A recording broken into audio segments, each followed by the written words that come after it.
Welcome back. We are on day 11, circling. So, I say circling, that's my topic. You can see it in front of you. We are on day 11, which is to share something you want to change up, which is actually the changes at the bottom. Turn face is strange. So, circling is my thing that I want to change up pretty badly. So I'm just going to jump into circling and why I want to change it. So here's the basics of circling. This is the way I was taught to circle when I first started teaching. 15 years ago. TPRS was something I discovered luckily right before I started teaching, but I did not know how to do it at all. I finally started getting some training. So by my second year, I was incorporating TPRS for real because my first year, I attempted to do it twice based on like 2 demonstrations. And believe it or not so successful when you only have the vaguest idea of what you're doing. So like I remember they told a story and it was in the language and it was really funny. That's about what I could tell you at the time. And I remembered everything, which was the important key point, which is why I wanted to do it. However, so circling, the basics of circling, the way I was taught to do circling was to follow this pattern. You do your statement and then you ask a yes question, a question that you expect to be answered with a yes. Then you ask a no question, a question you expect to answer them to answer no. And then you ask an either or question. And then you ask the yes question again to reinforce. And between all these, you reinforce the statement. And so by the end, you've repeated the statement probably 8 or 9 or 10 times. And you do get a lot of repetitions in. And one of the things that's interesting about this is at the time, the emphasis was just on that repetition. Comprehensible was probably at the very top of it. Compelling was not that. I mean, we believed that telling these stories was a good way to hook kids and get them interested. But even in Ben Slavic's book that I bought from him at the time period, he basically said, that's not what's important. What's important is that you get these repetitions in and that they learn their language. And I know that he himself has changed completely from this. In fact, he's moved to completely unscripting, unplanning, I guess, unplanned comprehensible input, just conversation with your kids, which sounds great. I'm definitely not there. What I'm trying to do is train myself to do circling in a useful manner. So I'm going to talk a little bit about I'm going to do a little bit of circling with this picture. Look at this happy frog. He's so happy. I'm going to give you, in case you're not a Latin teacher, Rana is frog, Laetus is happy, or Laeta for our frog here. Tristis is sad, Est is, and that's literally all you need to know for me to do the basics. Rana est Laeta. Est ne Rana Laeta? And of course, the class should answer yes, whatever form you use. And with Latin, there's a bunch because there's no actual word for the yes. Est ne Rana tristis? Minime Rana non est tristis, Rana est Laeta. Est ne Rana Laeta on tristis? Est Rana Laeta? Est Rana tristis? Est ne Rana Laeta on tristis? So the class hopefully says Laeta.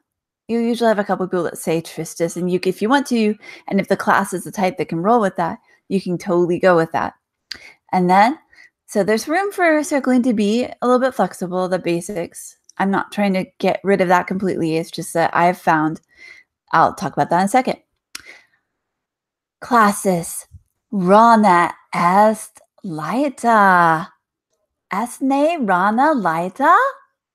And then they would say, hopefully, that she is, because hopefully that's where they're at. Then we move on to something else. So the problem is that the kids get used to yes, no, either, or yes.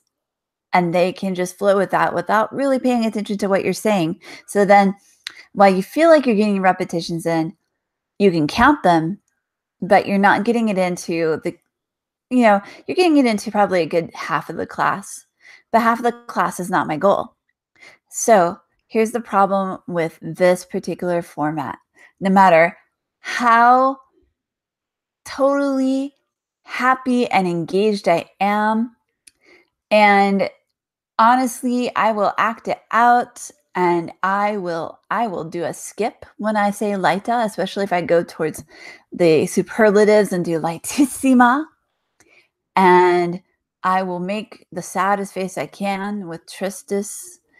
And I will, and if we go tristissima, I will hang my body down like I can barely hold it up. Like I will ham it up for them. However, here's the truth about having this rote, and it is rote, this rote pattern. And the truth is, it becomes a drill. And I don't want drills in my class. I want interactive language. So it becomes a drill.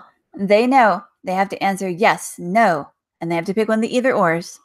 And if you don't watch yourself, you fall into a pattern with those two. So you always put the right answer first or whatever. So you have to make sure you're not doing that, because then they know which one to answer too. And yes, but they know at least yes, no, and yes, and what order to do those in.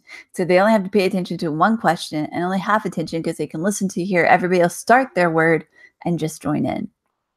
Now, and granted, those kids who are good at that, they can do that anyway, but even less attention. So the problem with this is it's a drill, it becomes repetitive, and it's not compelling. And once that compelling piece came forth, people started questioning, okay, well, we say it's okay as long as you get your repetitions in, it doesn't matter. But doesn't it? And I think the answer is yes, of course it matters.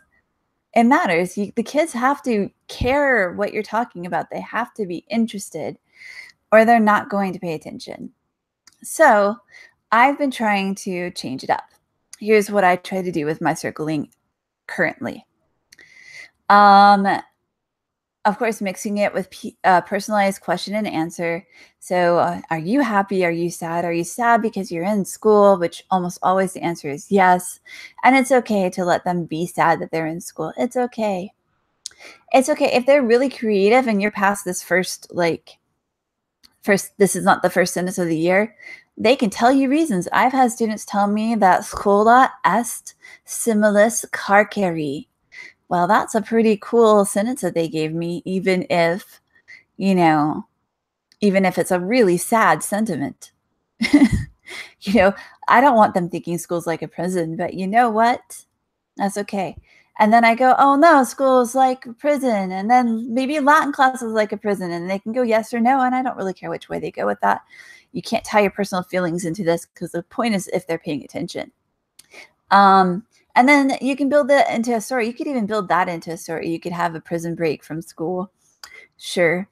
And then things that I didn't, because I usually try to kind of work that in anyway. Predictions are a big thing now, that I try to bring in more with them. So if we're talking about something, do you think the frog is going to be happy in a second? Will the frog be happy or sad? And one thing you can do to bring the whole class in is they have to vote. All right, raise your hand if you think it's going to be sad. Raise your hand if you think it's going to be happy. I found that forces them to at least pay minimal attention, which is, again, kind of what you're going for, because you really just want to make sure that they're getting those repetitions in. But you want them to also be engaged. So let them put some stakes on it. If you think that, raise your hand. Well, now you've staked yourself on one outcome or the other. And then when you get your outcome, then you know whether or not you were right. Roll with anything that the students is interesting. Don't get stuck on these questions. And even if you change the question order, they still it's still repetitive. You're still repeating that same sentence over and over again. So you really need to do things to tweak it. However, I'm having to fight years and years of training to do this. So is something that I am not satisfied with how I have been changing, is something that I want to continue to work on because I am working to change this in myself. I am not satisfied with it. It is hard. It is difficult to change. So, I am fighting years of changing on this. Years of change, years of training on this. I've trained myself to do these particular questions, and maybe a who, what, where, when question to follow up. But definitely, like, it's just. And so, what happened last year when I decided it's time to take circling and change it up is I just wouldn't ask enough questions, and so then I felt like we weren't getting enough repetitions. So I've got to find this like good place where my circling stays interesting and compelling, but doesn't doesn't I don't just fall flat whenever like I'm like, "Oh, they're not interested, move on." I have to find another way to pull them in. So that's kind of what I'm going to be working on is learning how to circle, fighting my training and trying to push past all these old patterns that I have. Um, and that's the big thing that I'm working on in my current past. So in my past practices. So that's basically it.